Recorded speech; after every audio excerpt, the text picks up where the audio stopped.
कुंडली गवरदा हरिविठ्ठल श्री ज्ञानदेव तुकाराम श्रीमद सद्गुरु गुंडा महाराज की जय। श्रीमद सद्गुरु लक्ष्मण महाराज की जय। श्रीमद सद्गुरु नारायण महाराज की जय। श्रीमद सिद्ध सिंहासन पीठ की जय। अखंडानंद रूपाय सर्वज्ञानप्रदायिने भवद्भ्रांत दिनेशाय गुंडाख्य गुरवे नमः।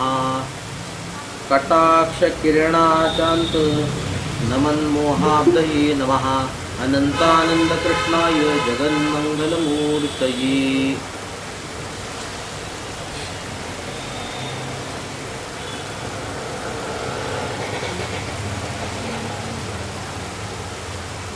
नित्यं निरंतरानंदं चिद्घनं ब्रह्म निर्भयं श्रुत्या तर्कानुभूतिभ्या महमस्म्यद्वयं सदा।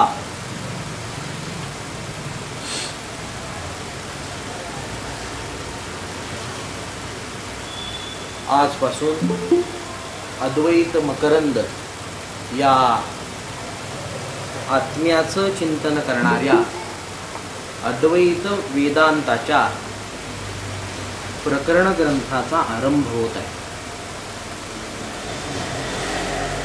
लक्ष्मीधर नावाचे एक कवी होते, त्यांची ही रचना आहे। 28 श्लोकांमध्ये आत्मा काय आहे, आत्म्याचं स्वरूप काय आहे याच्या संबंधाची सगळी चर्चा केली आहे। या ग्रंथाचं नाव आहे अद्वैत मकरंद। अद्वैताचे कण, मकरंद अर्थात कण, पराग, अद्वैत रूपी असलेल्या कमलाच्या परागाचं चिंतन करणारा हा ग्रंथ आहे। आणि या ग्रंथाचं असलेलं वेदांत प्रस्थानामधलं महत्त्व हे विलक्षण स्वरूपाचं आहे। सगळी असलेली ग्रंथसंपदा वेदांताची ही प्रकरण ग्रंथरूप जरी असली तरी श्रवणाच्या संबंधाने असते। श्रवण काय केलं पाहिजे?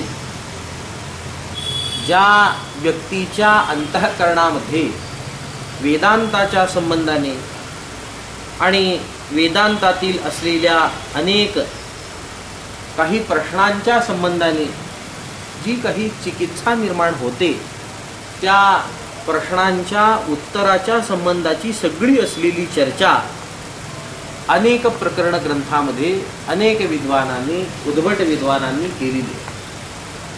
पण पहिल्यांदी असलेली ही सगळी चर्चा, ज्यास काही एक माहीत नाही, वेदांत काय हेही माहीत नाही, अद्वैत तत्वज्ञान काय हेही माहीत नाही, कोणाचं तत्व कसं आहे हेही माहीत नाही, कोणत्या असलेल्या आचार्यांचं काय मत आहे हेही माहीत नाही, अशा असलेल्या सगळ्या लोकांच्या समाधानासाठी म्हणून विविध असलेली प्रकरण ग्रंथाची एक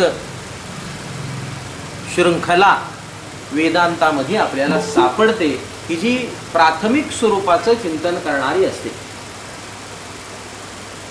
हा ग्रंथ वा लक्ष्मीधर नावाच्या कवींनी, त्या महात्म्याने जे या 28 श्लोकांमध्ये या ग्रंथामध्ये आत्म्याचं जे चिंतन केलं, जे तत्व प्रतिपादन केलं, त्या तत्वाचा वा त्या प्रकरण ग्रंथाचा वा या गोष्टीचा विचार करीत असताना ही गोष्ट लक्षात येते की हा ग्रंथ प्रथम श्रवण करणाऱ्या लोकांसाठीचा म्हणून नाही आहे। तर या ग्रंथाचं चिंतन करीत असताना वा हा ग्रंथ लिहित असताना लक्ष्मीधर कवींच्या अंतःकरणामध्ये असा विचार आहे की ज्या महात्म्यांनी वेदांताचं श्रवण केलं, श्री गुरूंची सेवा केली, तद्विद्धि प्रणिपातेन परिप्रश्नेन सेवया उपदेक्षन्ति ते ज्ञानम ज्ञानिनस्तत्वदर्शिनः, अशा पद्धतीमध्ये जाऊन श्री गुरूंची शरणागती करून त्या श्री गुरूंची आनंदाची वृत्ती, आनंदाची अवस्था तपासून त्यांना आत्मविषयक जिज्ञासा पूर्तीस्तव एक परिप्रश्न करून की संसार काय आहे, संसाराची निवृत्ती कशाने होईल, दुःख जे मला प्राप्त होतंय म्हणजे त्रिविध दुःख असेल अथवा महद दुःख असेल अथवा परमदुःख असेल, त्या महादुःखाची निवृत्ती कशाने होईल, अशा पद्धतीचा जो काही प्रश्न आहे तो प्रश्न केल्यानंतर श्री गुरूंच्या असलेल्या प्रसन्न वृत्तीतून, श्री गुरूंच्या असलेल्या अंतःकरण वृत्तीतून जो काही उपदेशाचा प्रकार श्रुत्यनुकूल स्मृत्यनुकूल अर्थात श्रुतीला आणि स्मृतीला अनुकूल असलेला जो काही प्रकार, जो काही उपदेश, जे काही महावाक्य, त्या महावाक्याचा उपदेश त्या पुढील असलेल्या साधकास श्री गुरु करतात आणि त्या असलेल्या साधकाला महावाक्याच्या श्रवणाबरोबरच आत्मा ब्रह्मरूप आहे असं ज्ञान होतं आणि आत्मा ब्रह्मरूप आहे असं ज्ञान झाल्यानंतर आत्म्याचा जो ब्रह्माशी ऐक्य भावाचा संबंध आहे वा जी ऐक्य वृत्ती आहे वा जे ऐक्य आहे वा आत्माच ब्रह्म आहे असं जे त्याला ज्ञान होतं, परंतु ते ज्ञान झाल्यानंतर सुद्धा अहम ब्रह्मास्मी ही वृत्ती निर्माण झाल्यानंतर सुद्धा त्या अहम ब्रह्मास्मी वृत्तीच्या पलीकडे जे काही केवळ सद्वस्तू शिल्लक राहते वा जी एक सद्रूप वस्तू आहे वा जे एक सत नावाचं तत्व आहे, जे एक चेतन नावाचं तत्व आहे वा जे एक आनंद नावाचं तत्व आहे, असं जे सच्चिदानंद पूर्ण लक्षणाने असणारं तत्व, त्या एका असलेल्या तत्वामध्ये त्याची वृत्ती ही लय पावत नाही, लीन होत नाही, परिपूर्णतेने लीनता त्या वृत्तीमध्ये येत नाही. म्हणजेच काय होतं, योगाच्या परिभाषेत बोलायला गेलं तर हा शब्दानुविद्ध समाधी आहे असं चिंतन करा.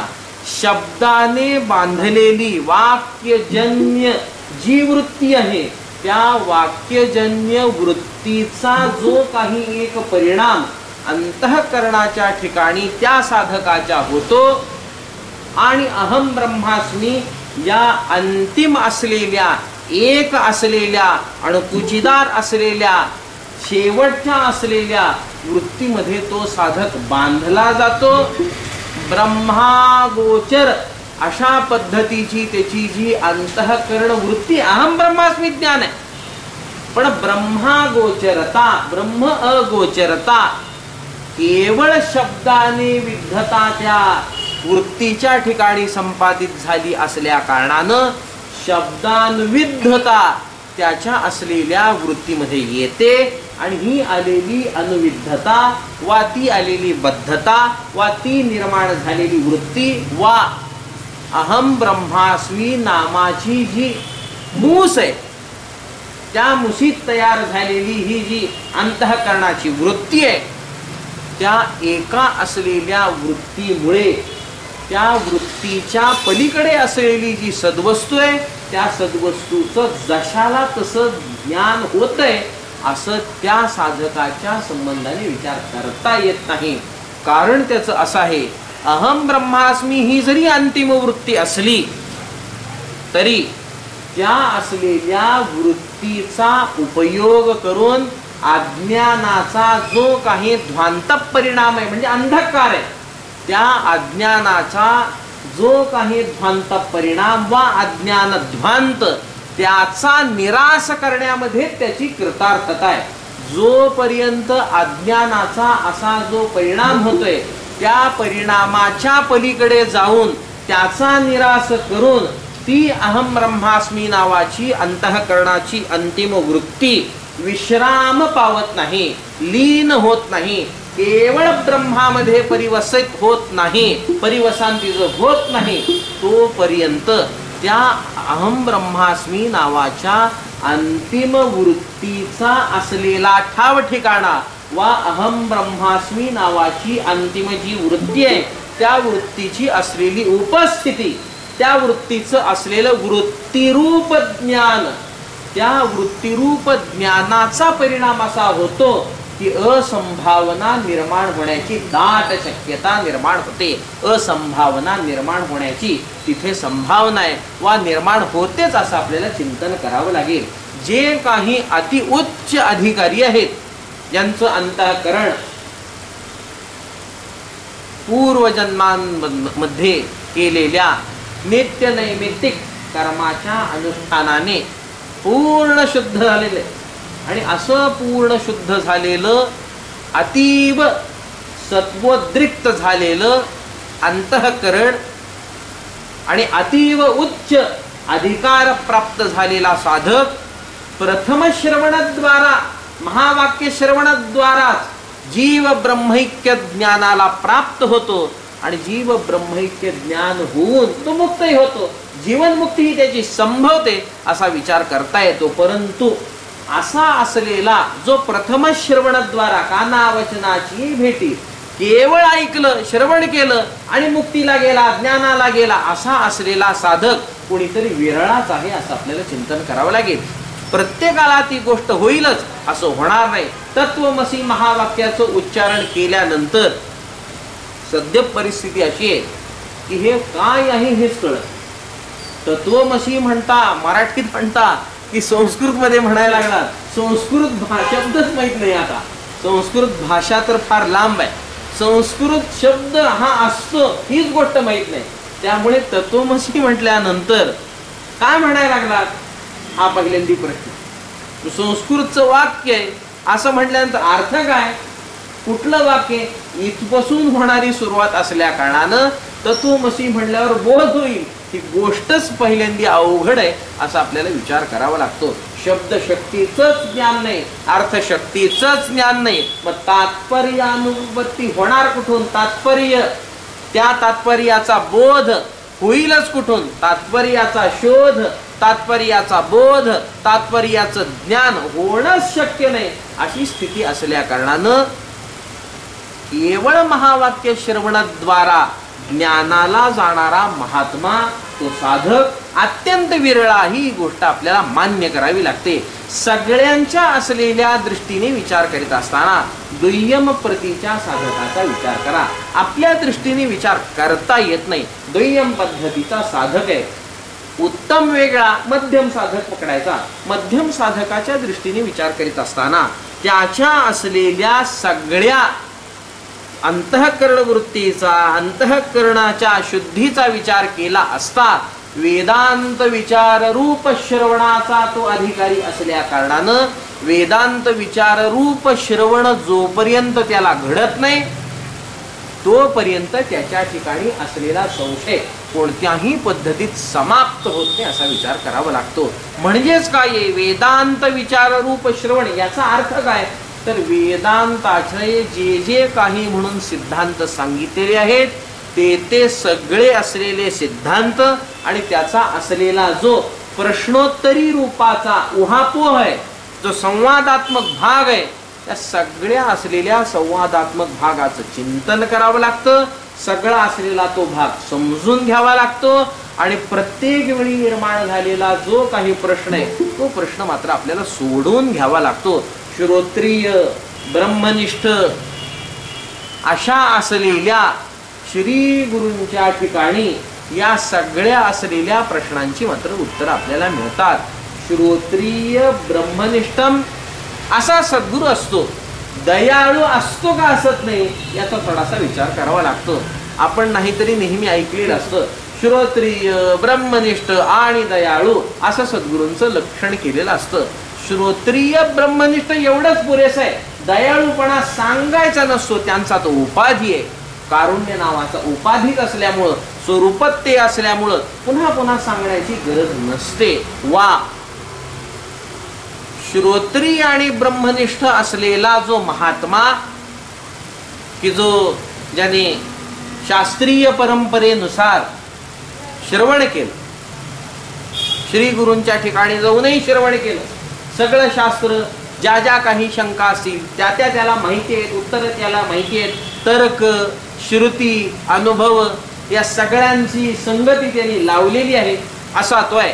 आणि त्या असलेल्या श्रुतीच्या सिद्धांताप्रमाणे अनुभव घेतला असल्या कारणानं ब्रह्मनिष्ठताही त्याच्या ठिकाणी आहे.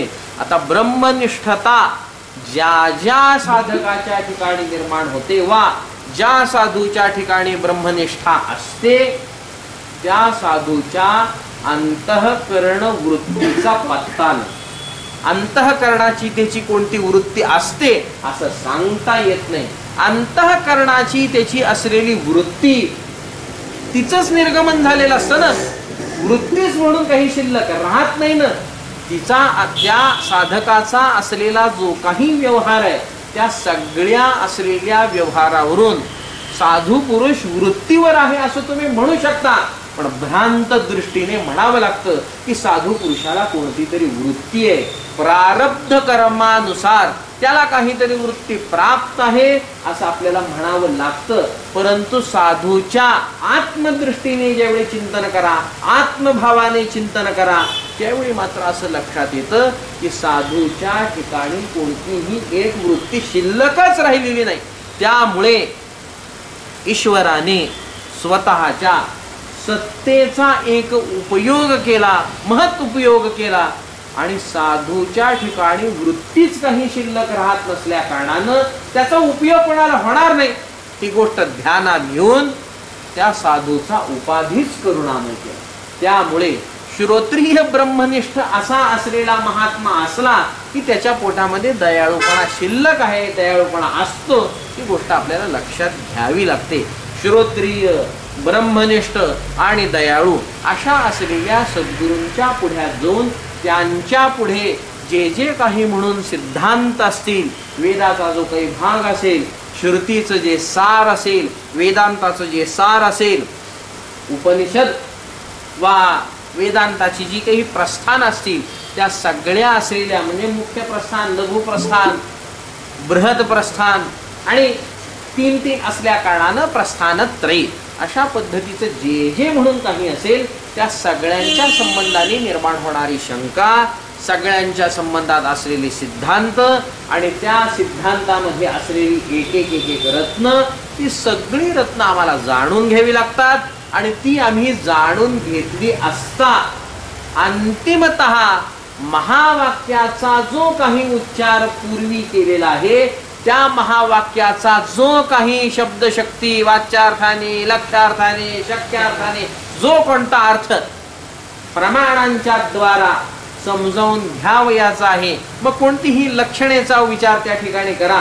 मग ती जहद लक्षण असेल, अजहद लक्षण असेल वा जहद जहद लक्षण असेल, म्हणजे भागल लक्षण असेल, त्याग लक्षण असेल वा भागत त्याग लक्षण असेल, कुठेतरी घ्यायचे, कुठेतरी टाकायचे, कुठे थोडं घ्यायचे आणि थोडं टाकायचे, अशा पद्धतीचा आपल्याला विचार करावा लागतो.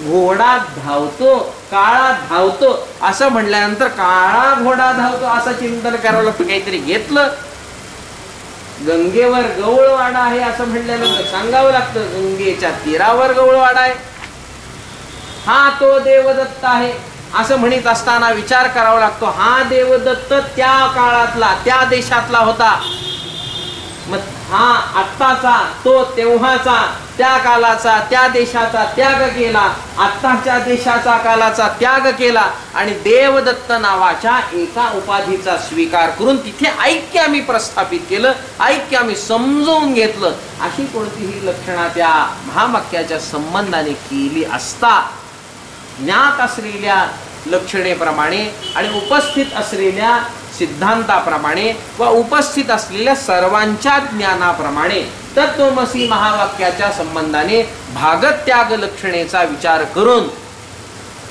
त्या लक्षणेने महावाक्याचा जो अर्थ आहे ते ब्रह्मत्व आहे, जीव हा ब्रह्मरूप आहे, अशा पद्धतीचा जो अर्थ त्या महावाक्याचा बाहेर निघतो, येतो, कळतो, त्या असलेल्या महावाक्याच्या अर्थाचा अवबोध त्या साधकाने स्वतःच्या अंतःकरणामध्ये करून घेतला असता मागील असलेल्या अनंत जन्मांच्या काही संस्कारांमुळे त्या साधकाच्या ठिकाणी असंभावना निर्माण होण्याची काहीतरी एक शक्यता निर्माण होते. काहीतरी शंका त्याची राहील. असं वाटतं मी ब्रह्म आहे ही गोष्ट जरी कळली तरी ओतप्रोत चिंतनाचा अभाव असल्या कारणानं आणि मागील असलेल्या कर्मांचा प्रभाव दाट असल्या कारणानं आणि ते काही 1-2 जन्मांचे नाही, 1-2 वर्षाचे नाही, अनंत जन्माचे संस्कार आहेत. या जगताच्या संबंधाने सत्यत्वाचा निश्चय करणारा मी केव्हापासून आहे, एका या प्रश्नाचं उत्तर जर शोधायचं ठरलं तर आम्हाला एकच उत्तर सापडतं. ते उत्तर म्हणजे अनादी कालापासून आहे. कारण का मी कधी उत्पन्न झालो हे सांगता येत नाही. मी उत्पन्न कधी झालो या प्रश्नाचं उत्तर जर मी आता 20 वर्षापूर्वी उत्पन्न झालो असं जर म्हणायला गेलो तर तो देहाच्या संबंधाचा आपल्याला विचार करावा लागतो. जीवाच्या संबंधाचा विचार करा, जीवत्वाच्या संबंधाचा विचार करा. तर जीवत्वाचा विचार करीत असताना, जीवपणाचा विचार करीत असताना हे कधी उत्पन्न झालं, कधी जीवदशा प्राप्त झाली या गोष्टीचं चिंतन करीत असताना अनादी एवढंच आम्हाला उत्तर द्यावं लागतं. त्याचा आधी माहित नाही, कधी उत्पन्न झालं हे माहित नाही. म्हणजे कधी झालं, अनंत कालापासून ती गोष्ट असल्या कारणानं अनंत कालाचे सगळे असलेले कर्मांचे सगळे संस्कार एका असलेल्या सूक्ष्म देहाचा जो काही एक अंतःकरण नावाचा भाग आहे त्या अंतःकरणावर सदोदित असतातच असतात. काही प्रबुद्ध होतात, काही सुप्त असतात. जे उद्बुद्ध झालेले संस्कार असतात त्या असलेल्या संस्कारांमुळे आपला जो काही व्यवहार आता चाललेला आहे तो सगळा व्यवहार होतो. जर त्या संस्कारांची उद्बुद्धता म्हणजे प्रकटीकरण, अभिव्यक्ती, व्यक्तता काही एक जागी झाली नसती तर जन्मल्यानंतर मुलाला रडायचंय, दूध प्यायचंय इत्यादी कोणतेही व्यवहार करताच आले नसते. काहीतरी संस्कार मागचे आहेत त्यामुळे त्याला ते ज्ञान आहे. नाहीतर कोणत्याही पद्धतीमध्ये त्याला या असलेल्या सामान्य व्यवहारामध्ये सुद्धा उतरता आलं नसतं. दिंगूड नावाची अवस्था त्याला प्राप्त झाली असती. हा प्राथमिक विचार करता येतो. दुसरा मुख्य विचार करीत असताना अंतःकरणावर संस्कार आहेत, कर्माचे परिणाम आहेत वा ज्ञानाची सूक्ष्म अवस्था आहे, या सगळ्या गोष्टी खऱ्या असल्या कारणानं त्याचं कोणतंही फल त्याला मिळत नाही. असं कसं काय? त्याचं फल आहे, कर्म केलंय म्हणजे त्याला काहीतरी फल आहे. ज्ञानाचा परिणाम ज्ञान रूपाने, संस्कार रूपाने, सूक्ष्म होऊन बीज रूपाने ते सगळं असलेलं कर्म अंतःकरण पटलावर राहतं आणि असं ते कर्म आहे की त्याचा काहीतरी परिणाम आहे. कोणतं तरी माझं संचित कर्माचा प्रकार असा आहे की जो फल देण्यासाठी म्हणून उद्बुद्ध झाला, फल देण्याची प्रेरणा त्याच्या ठिकाणी झाली वा फल देईल असं कर्म ते सिद्ध झालं, त्याच वेळी प्रारब्ध कर्म निर्माण होतं आणि त्याच वेळी मनुष्याचा जन्म होतो. नाहीतर जन्मही होणार नाही. सांगण्याचा हेतू असा आहे, अंतःकरणामध्ये उद्बुद्ध संस्कार नसलेच असते तर मुख्य विचार करा, जन्मच झाला नसता. कोणता जन्म झाला नसता? हे सगळे जन्म आपले पुढचे जे काही कर्माप्रमाणे आहेत ते जन्म झाले नसते. म्हणजे बरं आहे ना, जन्माभाव करणं हा परमार्थ आहे. मग जन्माभाव एक मोक्षाने होतो, ज्ञानाने होतो. आणि दुसरा प्रकाराचं चिंतन करीत असताना जन्माभाव म्हणजे कर्माचे संस्कार जे काही आहेत त्यांना उद्बुद्धता मिळू नये. एवढं झालं म्हणजे होतं का? होतं. जन्माभाव व्हायला पाहिजे. पण कर्माचा असलेला संस्कार आणि त्याची असलेली उद्बुद्धता ही नष्ट कशी करायची? ती नष्ट होऊ शकते का? कर्म करावं आणि कर्मफल मिळू नये अशी काही व्यवस्था आहे का? अशी व्यवस्था नाही. ईश्वराचा पहिला तो संकल्प असल्या कारणानं, ईश्वराच्या असलेल्या संकल्पाप्रमाणे प्रकृती कार्य करीत असल्या कारणानं अज्ञान, अविद्या, माया हे सगळं त्या दृष्टीने कार्य करीत असल्या कारणानं आणि व्यक्तीची सुद्धा, जीवाची सुद्धा इच्छा कर्म फलाच्या उपभोगाच्या संबंधाने असल्यामुळे कर्माचा जो काही संस्कार अंतःकरणावर त्याच्या उमटलेला असतो तो संस्कार उद्बुद्ध स्वरूपामध्ये येतोच येतो असं आपल्याला चिंतन करावं लागतं. म्हणजे संस्कार अनुद्भूत पूर्णच असतात असं होत नाही. संस्कार उद्बुद्ध होतात आणि त्या अशा असलेल्या उद्बुद्ध संस्कारांचाच परिणाम अनंत जन्माचे संस्कार, ते काय आजचे संस्कार नाही, त्याचा काहीतरी परिणाम होतोच होतो. आणि तो परिणाम होत असताना महावाक्याचं श्रवण झालं, महावाक्याचं चिंतन झालं, मी ब्रह्म आहे असं ज्ञान प्राप्त करून घ्यावं याचा विचार झाला, मी ब्रह्म आहे असं त्याला शब्दज्ञान कळून आलं, मी ब्रह्म आहे, अहम ब्रह्मास्मी अशी अंतःकरणाची अंतिम वृत्ती त्याची गुरुकृपेने, शास्त्र कृपेने, ईश्वर कृपेने, अंतःकरण कृपेने वा आत्मकृपेने त्याच्या ठिकाणी निर्माण झाली.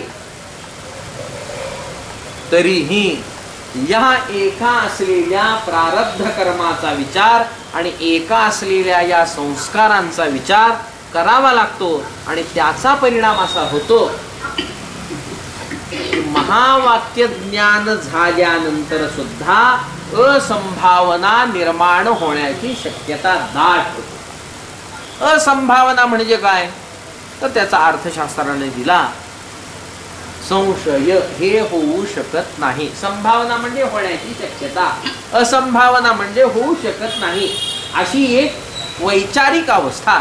मी ब्रह्म आहे हे लाखर आहे, हे पटतंय, पण मनात संशय, हे असंच काय, ब्रह्म अनंत आहे, देशकृत, कालकृत आणि वस्तुगत अशा असलेल्या भेदाने रहित आहे, स्वगत, सजातीय, विजातीय कोणत्याही भेदाने तो परिच्छिन्न होऊ शकत नाही, अपरिच्छिन्न अशा स्वरूपाचा आहे, व्यापकत्वाचा विचार आहे, विश्वाचा विचार आहे, आकाशाप्रमाणे तो व्यापक आहे असं चिंतन शास्त्रामध्ये, वेदामध्ये आपण मागील असलेल्या 3 वर्षामध्ये वेगवेगळ्या ग्रंथांच्या माध्यमाने केलं. विचार सागरात ही गोष्ट आपण चिंतनात घेतली होती आणि नैष्कर्म्य सिद्धीमध्येही या गोष्टीचं आपण बहुतवार चिंतन केलं. आत्मा असा आहे, ब्रह्म असं आहे, म्हणून दोघांचं ऐक्य. आत्मा लहान नाही, आत्मा मध्यम परिमाणाचा आहे असंही नाही, व्यापक आहे. मध्यम परिमाणाचा आत्मा मानणारे निराळे, अनुरूप आत्मा मानणारे निराळे, सगळी चिंतन पहा. आत्मा व्यापक असल्या कारणानं आणि ब्रह्मही व्यापक असल्या कारणानं ते अनंत आहे, म्हणून हेही अनंत आहे. आणि असं ऐक्य दोघांचं आहे, ही गोष्ट सिद्धांताने, तर्काने पटते, पण अनुभवाच्या पातळीवर उतरत नाही. अनुभवाच्या पातळीवर ती गोष्ट खरी आहे असं मला वाटत नाही. अनुभव मात्र आमचा विरुद्ध दिशेने असल्या कारणानं त्या अनुभवाचा विचार, त्या अनुभवाचा परिणाम या सिद्धांताने पटलेल्या वा अनुभवाला आलेल्या शब्दात, अनुभवाला आलेल्या महावाक्याच्या ज्ञानात सुद्धा होतो आणि संशय निर्माण होतो. एक संशयाचा प्रकार असा आहे, प्रमाणा संभावना. ज्या प्रमाणाचं साह्य घेतलं, मग ते श्रुतीचं असेल, स्मृतीचं असेल, संतांचा असेल, प्रबल प्रमाणाचा विचार करा. श्रुती प्रमाण प्रबल आहे, सगळ्यात प्रबल श्रुती प्रमाण. वेद हा अपौरुषेय असल्या कारणानं त्याचा जो औपनिषदिक भाग आहे, उपनिषदांचा जो भाग आहे, ज्ञानाचा जो भाग आहे, त्या एका असलेल्या ज्ञानाच्या भागाचा प्रमाण रूपाने आम्ही विचार करतो आणि प्रबल प्रमाण रूपाने आम्ही विचार करतो. त्या असलेल्या प्रबल प्रमाणाच्या संबंधी तिथल्या असलेल्या महावाक्य याच्या संबंधाने, अवांतर वाक्य याच्या संबंधाने, त्या प्रमाणाच्या संबंधाने आमच्या मनात जी शंका निर्माण होते, त्या शंकेला आम्हाला म्हणता येतं प्रमाणाच्या संबंधाची असलेली असंभावना, म्हणजे प्रमाणाच्या संबंधाने असलेला संशय. हे प्रमाण आहे पण हे होऊ शकतं का अशी असलेली जी शंका आहे, असा असलेला जो संशय आहे, तो संशय मात्र प्रमाणा संभावना या रूपाचा आहे. एक प्रमाणा संभावना असा संशय निर्माण होतो.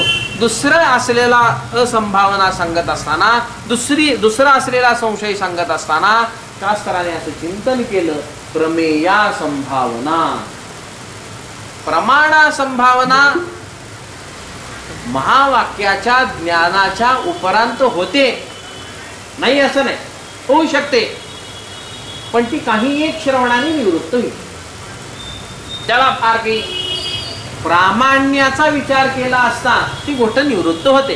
प्रमाणाच्या विषयी असलेली ती संभावना आहे ना, असंभावना आहे ना.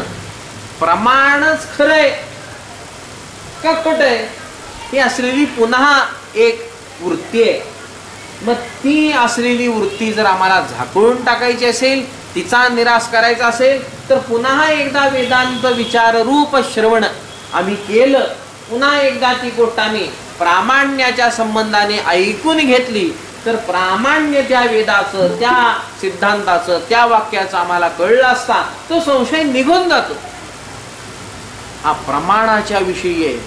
पण जर प्रमेयाविषयी शंका निर्माण झाली तर मी प्रमात आहे की जो प्रमाणाने प्रमेयाचं ज्ञान घेतो, ज्ञाता आहे, ज्ञेयाचं ज्ञानाने संपादन करतो, ज्ञान घेतो. ज्ञान मला होतं ते मला ज्ञेय पदार्थाच्या संबंधाने होतं. मग प्रमाता प्रमेयाचं ज्ञान करून घेत असताना प्रमाणांचं साह्य घेतो.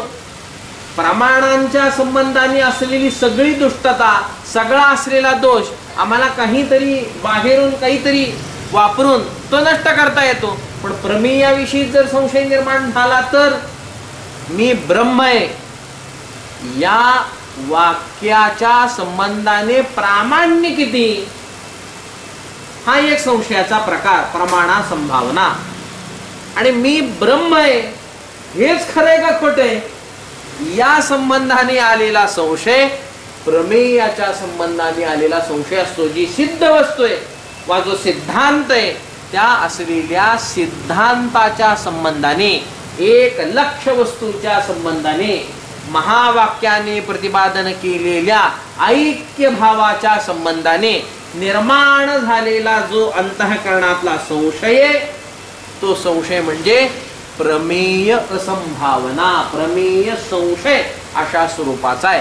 प्रमेय म्हणजे ती वस्तू, सिद्धांत ज्याचं ज्ञान आपल्याला घ्यायचंय वा जी वस्तू सिद्ध करायची आहे. गणिताची प्रमेय असतात, अमुक अमुक गोष्ट आहे ती सिद्ध करा, मग तो प्रमेय झाला. व प्रमेय म्हणजे काय, अंतिम काय, अंतिम ज्ञान काय, अंतिमाचा विचार, मधल्या पायऱ्यांचा विचार, अंतिमतेचा विचार. मधल्या असलेल्या पायऱ्यांचा विचार अन्यत्र आहे, पण अंतिम असलेल्या सिद्धांताचा विचार फक्त प्रमेयात येतो. मी ब्रह्म आहे या वाक्याचं प्रामाण्य प्रमाणा संभावनेत येतं. प्रामाण्य की अप्रामाण्य असा विचार प्रमाणा संभावनेत येतो. पण मी ब्रह्म आहे हे खरं की खोटं, मी ब्रह्म असू शकतो का, असा जो संशय आहे तो प्रमाणा संभावनेत येत नाही, तो प्रमेया संभावनेत येतो. कारण ही असलेली शंका प्रमेयाच्या संबंधाचे, सिद्ध असलेल्या त्या प्रमेयाच्या संबंधाची ही शंका आहे. ही शंका कुणाला येते, अज्ञानाला सुद्धा येते. प्राथमिक जो अज्ञान आहे,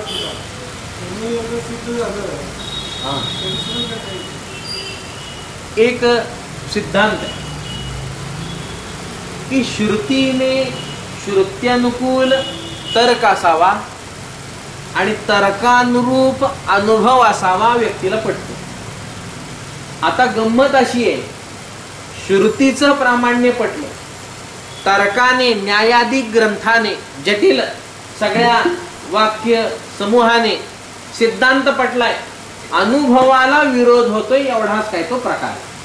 बाकी श्रुतीचा आता विचार नाही. अज्ञानाला सुद्धा ही शंका आहे की मी ब्रह्म आहे का नाही म्हणून. आणि महावाक्य श्रवण केलेल्या आणि अहम ब्रह्मास्मी अशी एक वृत्ती झालेल्या महात्म्याला सुद्धा पूर्वोक्त काही संस्कारांमुळे हा संशय निर्माण होतो. ती जागा आहे तिथे, कारण का तो अहम ब्रह्मास्मी या वृत्तीत अडकलाय. वृत्ती जरी असली, एक वृत्ती जरी असली तरी तो उपाधी का उपाधी नाही, उपाधी. वृत्ती हा जो काही भाग आहे तो भाग कोणाचा आहे, कोणाचं कार्य आहे वृत्ती, अविद्येचं कार्य, अविद्येचा परिणाम वृत्ती, तो उपाधी आहे. हा लहान उपाधी आहे, पण अविद्याच आहे ती. मग लहान असलं काय मोठं असलं काय? सापाचं पिल्लू लहान असलं आणि मोठा साप असला, विषारी आहे का ते? विषारीच राहणार आहे. हा, हे कमी ताप दे, याला पकडायला लागलीच काहीतरी उपाययोजना करता येईल. मोठा भुजंग असला म्हणजे मग थोडस 4 लोक बोलवावे लागतील. पण हे 1 फुटाचं 1.5 फुटाचं वीधभराचं आहे म्हणल्यावर आपण उचलून बाहेर टाकू. पण ते साप नाही का, त्याच्या ठिकाणी विषारीपणा नाही का? मग वृत्ती आहे ना. हा, पण ही वृत्ती कशी आहे? या वृत्तीचा विचार करा. बाधक स्वरूपाची वृत्ती आहे का? अनेक असलेल्या व्यावहारिक असलेल्या वृत्तींचा विचार करीत असताना अज्ञानकृत अशी वृत्ती आपल्याला सगळ्या प्रकाराने बाधक सिद्ध होते. अज्ञानकृत असलेली सगळी वृत्ती, अज्ञानात असताना जी जी म्हणून काही वृत्ती निर्माण होईल ती सगळी वृत्ती आमच्या ठिकाणी काहीतरी दुःख संकट आणणारच आहे. मग ते कोणत्याही स्वरूपाचं दुःख असेल पण ते आणणारच आहे. अहम ब्रह्मास्मी नावाची ही वृत्ती आहे. पण ही वृत्ती कशी आहे? ही वृत्ती अज्ञानाचा विरोध करणारी वृत्ती आहे. म्हणजे काय आहे? स्वतः तर असतेच असते, पण निर्वणही करते, स्वतः निर्वाहकही असते. स्वतःही निघून जाण्याची क्षमता, बाधा न देण्याची क्षमता तिच्यात असते. पण एक असलेल्या वृत्ती आणि तिला पकडल्यामुळे, तिच्याशी बद्धता निर्माण झाल्यामुळे आणि तेवढाच एक उपाधी पकडल्यामुळे, तेवढाच एक वृत्तीचा भाग कायम स्वीकार केल्यामुळे आणि अहम ब्रह्मास्मी या एका वाक्याशी निगडीत राहिल्यामुळे काय होईल? काही एक परिणाम होण्याची संभावना आहे. कारण का ब्रह्म म्हणजे वाक्य नाही, ब्रह्म म्हणजे महावाक्य नाही, ब्रह्म म्हणजे अहम ब्रह्मास्मी असं नाही, तत्वमसी म्हणजे ब्रह्म नाही, ब्रह्म म्हणजे तत्वमसी. त्याने ब्रह्माचं ज्ञान होईल, त्याने निर्देशन होईल. ही गोष्ट खरी आहे. ओंकाराचं चिंतन करा, प्रणवाचं चिंतन करा. प्रणव म्हणजे ब्रह्म आहे का? प्रणव म्हणजे ब्रह्म आहे का? या गोष्टीचं चिंतन करीत असताना शास्त्रामध्ये दोन्ही पद्धतीचं चिंतन येतं. प्रणवः कस्य वाचकः. प्रणव त्याचा वाचक आहे. म्हणजे काय आहे? मी चक्रीनाथ, मग मी वाच्य आहे आणि वाचक चक्रीनाथ हे पद आहे. आता ते पद माझ्याशी एका संबंधाने, तादात्म्य संबंधाने, ते नाम आणि नामीचा जसा आपण भेद तपासुवा जो पूर्वी आपण चिंतनात घेतला होता, ईशत अभेदकृत भेद असा जे काही आपण चिंतन केलं, किंचित भेदासह अभेद असं ते नाम आणि संज्ञा आणि संज्ञेचं एक चिंतन आपण मागे केलं होतं. चक्रीनाथ हे नाव घेतल्यानंतर माझंच ज्ञान होईल, कारण ते माझ्याशी संबंधित असं पद आहे. पण म्हणजे ते पद म्हणजे मी आहे का? पदाने माझं निर्देशन केलं ही गोष्ट खरी. त्या पदाच्या ठिकाणी अर्थशक्ती अशी आहे की तो फक्त माझं चिंतन करून देईल, माझं ज्ञान करून देईल. घट म्हणल्यानंतर घटाचं ज्ञान होतं का? पटाचं ज्ञान होतं, घटाचं ज्ञान होतं. घट नावाचं पद म्हणजे घट आहे का? नाही. घट नावाचं पद घट नावाच्या व्यक्तीचं ज्ञान करून देण्याचं सामर्थ्य बाळगतं. त्या सामर्थ्याला शक्ती म्हणतात आणि ती शक्ती त्या घट नावाच्या पदाच्या संबंधाने असल्या कारणानं ते पद शक्ती पूर्ण आहे. म्हणून त्या पदाने शक्यार्थाने वा शक्त्यार्थाने त्या घट नावाच्या व्यक्तीचं ज्ञान होतं असा सिद्धांत वैयाकरण्यांनी मांडला. अहम ब्रह्मास्मी हे महावाक्य शब्द आहे आणि त्या शब्दाचा असलेला जो परिणाम आहे, अहम ब्रह्मास्मी अंतिम वृत्ती निर्माण होणं, ती अंतिम निर्माण झालेली वृत्ती आणि त्या वृत्तीशी निगडित झालेला तो साधक जर तसाच निगडित राहिला आणि त्या शब्दाच्या संबंधाने असलेली बद्धता जर त्याने नाही सोडून दिली, केवळ ब्रह्ममयता जर नाही त्याच्या ठिकाणी संपादित झाली, तर त्याच्या ठिकाणी प्रमेयाच्या संबंधाने असंभावना म्हणजे संशय निर्माण होण्याची शक्यता जास्ती आहे. अहम ब्रह्मास्मी या वाक्याच्या संबंधाने त्याच्या अंतःकरणात संशय निर्माण होणार नाही. कारण का ते प्रामाण्य स्वीकारूनच अहम ब्रह्मास्मी ही वृत्ती त्यांनी बांधून घेतली ना. त्याची जी अंतःकरण वृत्ती एकवटली, वा महावाक्य रूप झाली, वा महावाक्य वय झाली, वा जीव ब्रह्मैक्य ज्ञान रूप झाली, ती प्रामाण्य असल्या कारणानच जाईल.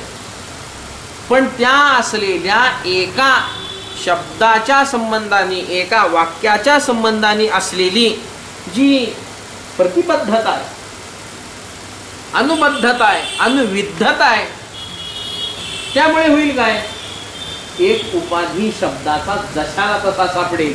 आणि हे ज्ञान आहे, निघून जाणारं ज्ञान आहे. याच्यासाठी दुसरं काही करण्याची आवश्यकता नाही. याला अज्ञान म्हणता येत नाही, पण अज्ञानासारखं काम केल्याशिवाय हे राहत नाही.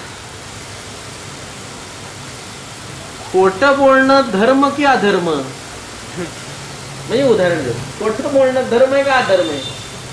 गुरुवर्य महाराज उदाहरण देतात. एखादा कसाई चालला, गाई गेली, आपण मध्यात थांबलो, आपली ताकद नाही, गाई विकत घेण्याची ताकद नाही.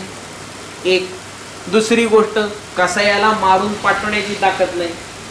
तिसरी गोष्ट, आपली सत्ता नाही, जायचं नाही गाईकडं, असं म्हणलं की तो निघून जाईल, असंही नाही. आता काय करताल? धर्म पालन करायचंय, मी खोटं बोलणार नाही असं म्हणून चालेल का? तिथं खोटं बोलल्यावरच त्या गाईचा प्राण वाचणार आहे. मग गाईच्या प्राणाचं रक्षण करण्यासाठी म्हणावं काय लागेल? तो विचारेल ना, गाई इकडे गेलती का? नाही, त्याला सांग तिकडे गेली. मग तो जाईल ना तिकडं. मग आता खोटं बोलणं, खोटं बोलला की खरं बोलला, निर्णय कसा करायचा? बोलणं खोटं आहे का खोटं नाही? खोटच आहे. धर्म झाला का झाला नाही? धर्मही झाला. खोटं बोलून धर्म झाला. नरोवा कुंजरोवा, ऐकलं का ऐकलं नाही? महाभारत. नरोवा कुंजरोवा, खरं बोलला का खोटं बोलला? युधिष्ठिर अर्ध खरं म्हणावं लागतंय, अर्ध खोटं म्हणावं लागतंय, असं काही लोक चिंतन करतात. नरोवा कुंजरोवा, खरंही बोलला नाही, खोटही बोलला नाही. युधिष्ठिराने स्वतःची भूमिका सांगितली. अश्वत्थामा मेलाय, मला माहित नाही मनुष्य होता का हत्ती होता, तुम्ही समजून घ्या, मला माहित नाही. अश्वत्थामा मेलाय, अर्ध खोटं नाही, अर्ध खरंही नाही, खऱ्या खोट्याचा निर्णयच केला नाही. मला एवढंच सांगायचंय की असं जरी सांभाळून धर्म निर्णय करावयाचा ठरला वा धर्माचं आचरण करावयाचं ठरलं तरी एक परिणाम भोगावा लागतो. आणि तो परिणाम युधिष्ठिरालाही आला. तो रथ खाली आला ना त्याचा, खोटं बोलल्यामुळं खाली आला नाही. एका ब्राह्मणाच्या, धर्माचरणी ब्राह्मणाच्या अंतःकरणामध्ये संशयाचं संक्रमण केल्याचा परिणाम आहे. खोटं कशाला बोलेल? धर्मराज आणि खोटं बोलला असं म्हणणारे कादंबरीकार दरिद्र बुद्धीचे. त्याचा खोट्याचा आणि त्याचा संबंध नाही. युधिष्ठिराचा धर्मराजाचा अधर्माशी संबंध असतो का? मग त्याला धर्मराज म्हणता येणार. संशय संक्रमित झाला, संशय निर्माण झाला, परिणाम झाला का झाला नाही? झाला ना परिणाम. म्हणजे अधर्म केलं का? अधर्माचा परिणाम झाला का? नाही, अधर्माचा नाही. तर जी परिस्थिती निर्माण झाली त्या परिस्थितीचा हा परिणाम आहे, ते भोगावंच लागतं. ते काही ना काहीतरी येतच.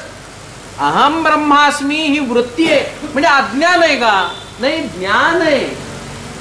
पण वृत्ती पकडली ना, आता वृत्ती पकडली म्हणल्यानंतर परिणाम काहीतरी होणार. जर वृत्ती पकडली नसती आणि त्या अहम ब्रह्मास्मी या एका वृत्तीचा उपयोग करून ब्रह्म वपू धारण करण्याचा विचार केला असता, म्हणजेच ब्रह्ममयता, ब्रह्म एवढंच, सद्ब्रह्मेती, केवळ एक सद्रूप आहे, केवळ ब्रह्म एवढंच एक चिंतन केलं असतं तर मात्र तो सुटला असता.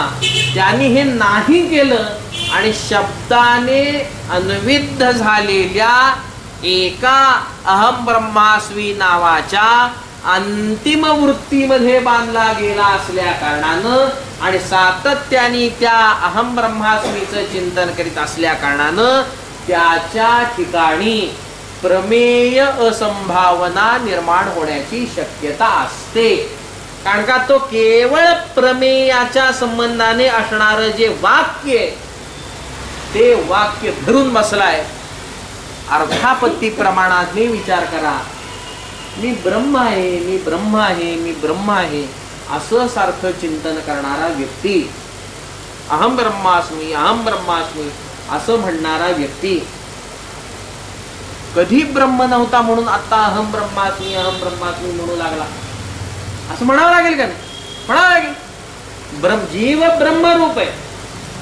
ज्याला ज्ञान नाही त्याला सांगावं लागतंय तू बाबा राजाचा पोरगा आहे, ज्ञान नाही. आता कळल्यानंतर मी राजाचा पोरगा आहे, मी राजाचा पोरगा आहे, जर गावामध्ये तो राजपुत्र सांगत हिंडायला लागला तर त्याला अहंकारी समजतात, त्याला वेड समजतात. हा राजाचा पुत्र आहे सारखा म्हणतोय, चालणार आहे का ती गोष्ट? नाही. काहीतरी विपरीत परिणाम त्याच्या ठिकाणी होतो. आणि तो विपरीत परिणाम म्हणजे एवढाच आहे की ज्याच्या संबंधाने चिंतन केलं, ज्याच्या संबंधाने आम्ही ज्ञान घेतोय, त्या असलेल्या प्रमेयाच्याच ठिकाणी काही ना काहीतरी संशय आम्हाला निर्माण होतो. हे खरंच आहे का? मी ब्रह्म आहे, मी ब्रह्म आहे म्हणजे ब्रह्म नित्य आहे, निरंतर आहे, कालाने वगैरे त्याला बांधलं जाऊ शकत नाही.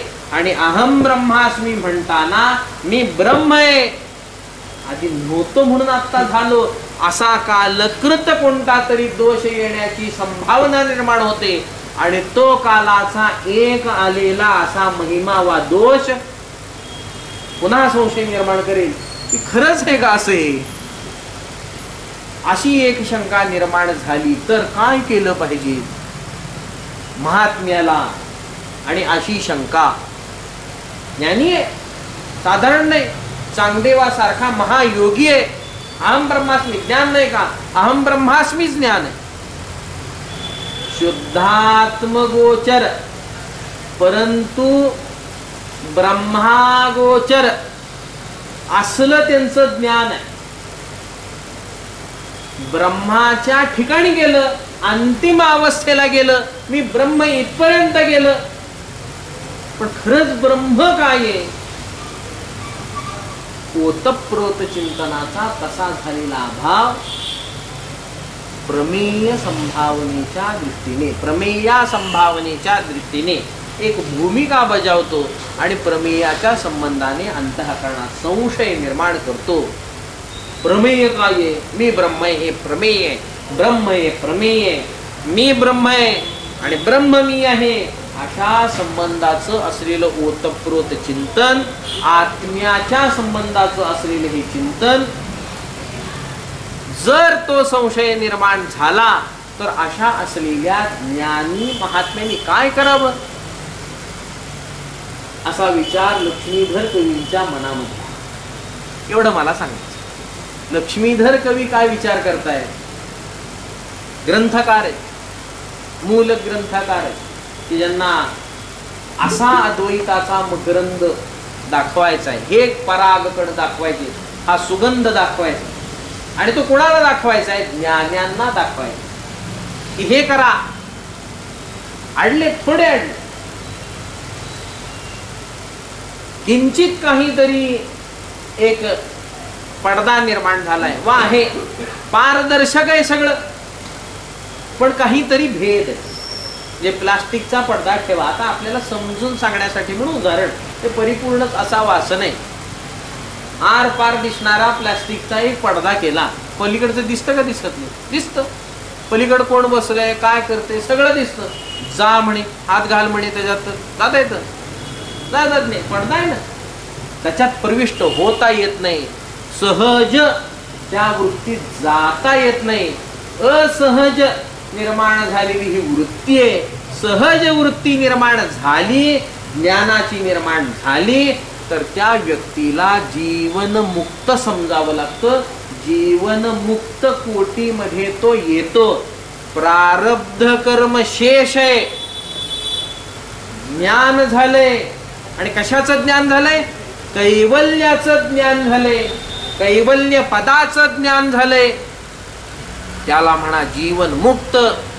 आणि त्या जीवनमुक्त महात्म्याचा देह पडला की मग तो केवल होतो वा कैवल्य होतो. त्याला म्हणा विदेह मुक्त. लक्ष्मीधर कवी सांगतायत की जीवनमुक्त महात्म्यापासून विदेहमुक्त महात्म्याचा प्रवास या ग्रंथाद्वारे मी दाखवितो.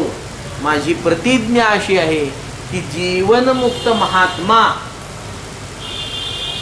विदेहमुक्तीचा आनंद व विदेहमुक्त कसा होतो, कोणतं चिंतन केल्यावर होतो, काय अडचण त्याच्या ठिकाणी निर्माण होते, कोणती अडचण निर्माण झाल्यानंतर ही गोष्ट होत नाही, या गोष्टीचं चिंतन करावं लागतं. ते म्हणतात विदेहमुक्ती हे ध्येय, विदेहमुक्त व्हायचंय तर खरा मोक्ष. पण विदेहमुक्त होताल कसं? एक हिंदी टीकाकार आहेत अद्वैत मकरंदाचे, त्यांनी ही कल्पना केली, त्यांनी ही टीका लिहिली. कटाक्ष किरणाचांतन नमन मोहाब्धये नमः याच्यावर चिंतन करताना त्यांनी सांगितलं की लक्ष्मीधर कवी असं म्हणतायत की असंभावना निर्माण झालेला साधू त्याला जीवन मुक्ती पूर्वक विदेह मुक्ती प्राप्त करून देण्याचा मार्ग प्रशस्त करण्यासाठी कटाक्षाचा उपयोग श्रीकृष्ण करते. हे श्री गुरु करतायत असं त्यांना सांगायचे. म्हणजे काय आहे? जीवन मुक्ती पूर्वक विदेह मुक्तीची असलेली प्राप्ती ती घडवून देण्यासाठी म्हणून जे चिंतन आवश्यक आहे, जीवन मुक्त होण्यासाठी म्हणून जे चिंतन आवश्यक आहे, त्या एका असलेल्या चिंतनाचा विचार लक्ष्मीधर कवी या ग्रंथामध्ये करतायत. सुरुवातीला ग्रंथ चालू करीत असताना, प्रारंभ करीत असताना लक्ष्मीधर कवींनी मंगलाचरण केले. मंगलस्य आचरणम, मंगलाचरणम, मंगलाचं आचरण करावं.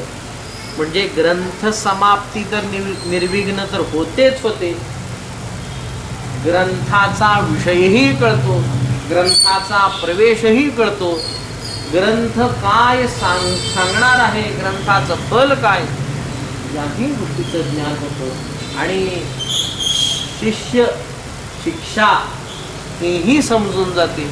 यासाठी म्हणून पहिल्यांदी मंगलाचरण करतात. मंगलाचरणाचा काय प्रकार आहे, मंगलाचरणाचा काय अर्थ आहे, ही गोष्ट आपल्याला तपासायची आहे. या ग्रंथावर स्वयंप्रकाश नावाचे एक यती होते. त्यांचे गुरु सच्चिदानंद, त्यांचे गुरु शुद्धानंद आणि त्यांचे गुरु कैवल्यानंद, अशी ही शिष्य गुरु परमगुरु आणि परमेष्ठी गुरु अशी परंपरा प्राप्त असलेले स्वयंप्रकाश यती हे या अद्वैत मकरंद नावाच्या ग्रंथाचे आद्य टीकाकार. पहिली टीका कोणी केली तर ती यांनी केली. त्या टीकेचा काही आश्रय करायचा. त्यांनीही मंगलाचरण या टीकेचा विचार करीत असताना केलेला आहे, त्याचाही आपल्याला विचार करायचा. वेळेची मर्यादा झाली असल्या कारणानं आज इथेच पाठ विश्राम पावतोय. बाकीचं चिंतन उद्या करू. कुंडली गवरदारी विठ्ठल श्री ज्ञानदेव तुकाराम. श्रीमद सद्गुरु गुंडा महाराज की जय. श्रीमद सद्गुरु लक्ष्मण महाराज की जय. श्रीमद सद्गुरु नारायण महाराज की जय. श्री सिद्ध सिंहासन पीठ की जय.